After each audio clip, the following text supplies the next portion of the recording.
तो hello friends, मेरा नाम अंशुल है और आप मेरा यूट्यूब चैनल देख रहे हैं राधे कृष्णा। तो जो इस चैनल पे यार पहली बार आया, सब्सक्राइब कर देना। मैं माल्टा से रिलेटेड वीडियो डालता हूँ। ये लिस्ट ऑफ सर्विसेज देख रहे हो आप, अगर इनमें से कोई सी लेनी है आपको तो मुझे आप कांटेक्ट कर सकते हैं। डिस्क्रिप्शन में जो है मैंने अपना ईमेल एड्रेस डाल दिया है। फेसबुक पे मुझे मैसेज कर सकते हैं आप, और हाँ जी इंस्टाग्राम पे भी दोस्तों मुझे आप फॉलो कर सकते हैं। सबसे पहले तो माफी चाहूँगा, हवा बहुत तेज चल रही है, आप देख सकते हो पीछे हवा कितनी तेज चल रही है। और कोशिश करूँगा कि वॉइस क्लियर आए, ठीक है। तो दोस्तों आज की जो वीडियो है वो माल्टा के ऊपर नहीं है, क्योंकि हर बार मैं माल्टा के ऊपर वीडियो बनाता हूँ। तो आज दूसरी कंट्री कवर करी है, यूरोप में आती है, यूरोपियन यूनियन का पार्ट नहीं है। तो बताइए, आपको कुछ और हिंट दे दूं मैं, ये वर्ल्ड में मेरे ख्याल से छठे या सातवें नंबर पर है। इनफैक्ट अगर मैं देखूं तो टू बी प्रिसाइज छठे नंबर पर है ये जीडीपी के मामले में। सबसे ज्यादा जीडीपी जो है पर कैपिटा वो इस कंट्री की है, और यूरोप में नंबर दूसरे पे है। गैस कर सकते हैं आप कि मैं किस कंट्री के बारे में बात कर रहा हूँ? अगर गैस कर सकते हो तो मुझे अभी बताइए कमेंट में, कौन सी कंट्री है वो? यूरोप में है, यूरोपियन यूनियन का पार्ट नहीं है, और हाँ जी यूरो नहीं चलता वहां पर। तो मुझे बताइए कि मैं किस कंट्री के बारे में बात कर रहा हूँ। एनीवेज, अगर आप जान चुके हो तो बढ़िया है, नहीं पता तो मैं आपको बता देता हूँ। उस कंट्री का नाम है नॉर्वे। दोस्तों कंट्री बहुत ठंडी है, समर्स में भी टेम्परेचर लगभग आप मान के चलो, मतलब मई जून जुलाई में भी टेम्परेचर 12 से 18 डिग्री के तक रहता है। और अगर 25 डिग्री हो जाए तो कहा जाता है कि वहां पर हीट वेव चल रही है। तो अगर हीट वेव चल रही है वहां पे तो 25 डिग्री पहुंच सकता है, वरना तकरीबन 12 से 18 के बीच में रहता है।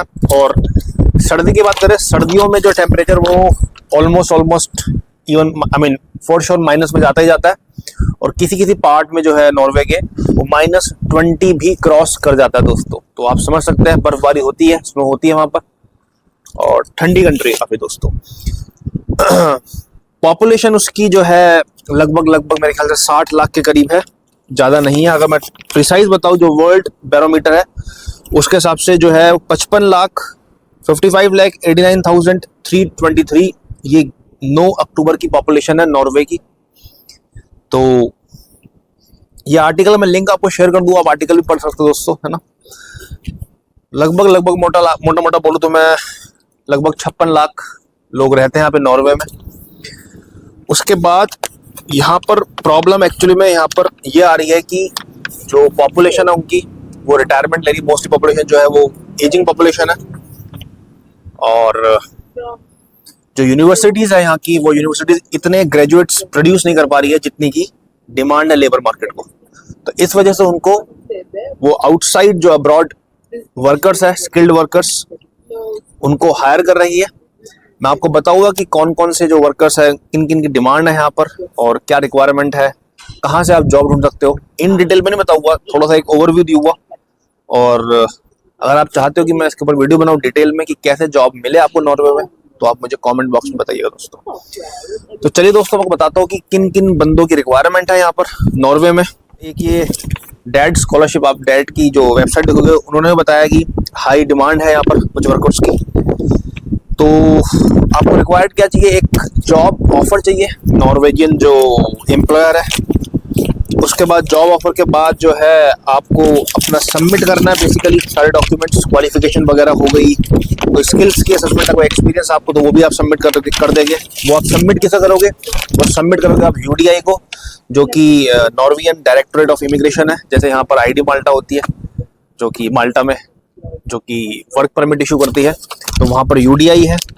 और उसके बाद जो है वर्क परमिट इशू हो जाता है दोस्तों। तकरीबन जो वक्त लगता है वो 2 से 4 महीने का लगता है, किसी केस में ज्यादा भी ले जाता है वर्क परमिट आने के। तो ये प्रोसेस आपका वर्क परमिट का, ठीक है जी। उसके बाद जो है कौन कौन सी शॉर्टेजेस है, कौन कौन सी डिमांड, मतलब किन किन जॉब्स में डिमांड है। कंस्ट्रक्शन एंड इंफ्रास्ट्रक्चर जो इंडस्ट्री है बहुत ग्रो कर रही है दोस्तों, तो उनमें बहुत रिक्वायरमेंट है, चाहे आप कारपेंटर हो या आप प्लम्बर हो, इलेक्ट्रिशियन हो। इन सबकी मैं सैलरीज भी बताऊंगा आगे जाके, बट फिलहाल आपको बता रहा हूँ मैं कि कारपेंटर्स हो गया, इलेक्ट्रिशियंस हो गया, प्लम्बर्स, वेल्डर्स की बहुत रिक्वायरमेंट है दोस्तों यहाँ पर, ध्यान रखना। मेटल वर्कर्स हो गए, इन सब की रिक्वायरमेंट है। दूसरा आपकी इंडस्ट्री आती है हेल्थ केयर, जो कि बैकबोन होती है ना हर एक इंडस्ट्री की। तो हेल्थ केयर में हमेशा आप ये मानो कि नॉट इवन नॉर्वे, मैं बोलूँगा कि across the world health care की हमेशा रिक्वायरमेंट रहती है। अगर आप रजिस्टर्ड नर्सेज हो तो हाईली हाईली डिमांडेड हो आप यहाँ पर, यूरोप में और all over the world in fact.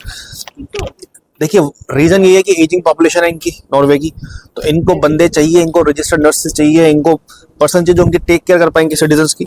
तो हेल्थ केयर असिस्टेंट हो गया, फिजियोथेरेपिस्ट हो गई है ना, ऑक्यूपेशनल थेरेपिस्ट हो गई, रजिस्टर्ड नर्सेज हो गई, स्पेशलाइज्ड नर्सेज हो गई दोस्तों, इन सब की बहुत बहुत रिक्वायरमेंट है। उसके बाद आप इंजीनियरिंग और टेक्नोलॉजी सेक्टर में आ जाइए तो देखिए सॉफ्टवेयर इंजीनियर्स की हमेशा डिमांड रहती है यूरोप में, आईटी पीपल की, they have a lot of demands. तो मैकेनिकल इंजीनियर्स हो गया, सिविल इंजीनियर हो गया है ना, और उसका सॉफ्टवेयर डेवलपर्स बताई दिए मैंने आपको, इलेक्ट्रिकल इंजीनियर्स हो गया, साइबर सिक्योरिटी स्पेशलिस्ट की बहुत डिमांड है यहाँ पर दोस्तों। तो ये मैंने आपको बता दी कि कौन कौन सी ऑक्यूपेशन जो है जो कि हाईली डिमांड में है इस समय। और अब बात करते हैं इनकी सैलरीज की। देखिए सैलरीज अगर मैं आपको बताऊं तो जो एवरेज सैलरी है यहाँ पर सबकी वो लगभग 50,000 यूरो मान के चलिए आप, बल्कि ज़्यादा ही है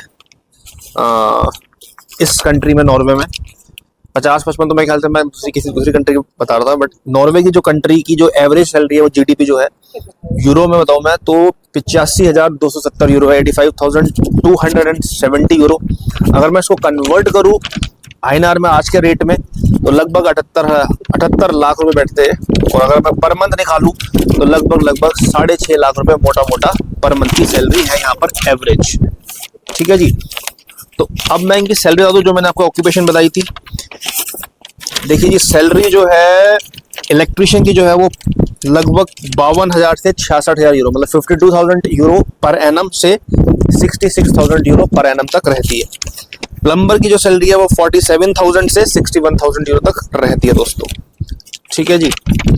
और कारपेंटर की यहाँ पे बहुत रिक्वायरमेंट है, तो कारपेंटर की जो सैलरी रहती है वो लगभग 42,000 यूरो से 57,000 यूरो तक रहती है दोस्तों। ठीक है जी। रजिस्टर्ड नर्सेज की जो सैलरी है वो भी 42,000 से 57,000 तक रहती है। सबसे ज़्यादा जो सैलरी जिनकी है, जो मैंने ऑक्यूपेशन बताई आपको, सबसे ज़्यादा सैलरी है सॉफ्टवेयर डेवलपर की दोस्तों। सॉफ्टवेयर डेवलपर की सैलरी 57,000 से it can go up to 85,000 euro per annum. तो ये दोस्तों आपको मैंने सैलरी बता दी है, कौन कौन सी ऑक्यूपेशन डिमांड में नॉर्वे में, मैंने वो बता दिया आपको। ठीक है जी। उसके बाद आप जॉब कैसे मिले, बात आती है कि कैसे, how you will get the job, what are the wages, है ना। देखिए वेज कुछ नहीं है, ऑनलाइन ही है, ट्राई करते रहना आपको। कुछ 2-4 जो इंपॉर्टेंट वेबसाइट है जो कि रिक्रूटमेंट कंपनी है वो आपको बता दूं मैं। सबसे पहले जो रिक्रूटमेंट कंपनी फेमस जो है वो रैंडस्टैंड है, वो यूरोप में काफ़ी फेमस है। एक मैन पावर है, एक एडिको है। ठीक है जी। ये सारी कंपनीज है। और वेबसाइट तो आपको बताइए इंडीड है। इन सब में मैं एक वेबसाइट बताऊंगा आपको, यूरोप्स नहीं, यूरोस, EURES।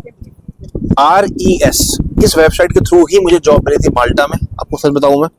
तो इस वेबसाइट पे जरूर जाइएगा और सर्च कीजिएगा जॉब्स आपके जो आपको सूट करते दोस्तों। तो अगर आप चाहते हो कि डिटेल में वीडियो बनाऊं कि कैसे जॉब्स मिलेगी, कौन कौन सी डिटेल में वेबसाइट बताऊँ आपको मैं, आपको ले जाके दिखाऊं मैं कि कैसे जॉब्स अप्लाई करनी है, तो प्लीज़ और प्लीज़ वीडियो को यार शेयर जरूर कर देना और कमेंट करना कि हाँ जी आपको एक वीडियो और चाहिए नॉर्वे के ऊपर, तो तभी मैं एक वीडियो बनाऊंगा। और बस इस तरीके से मोटिवेट करते रहिए यार, लाइक कर देना अच्छी वीडियो लगे तो मिलते हैं फिर नेक्स्ट वीडियो में यार। तब तक के लिए bye bye and take care. Radhe Krishna.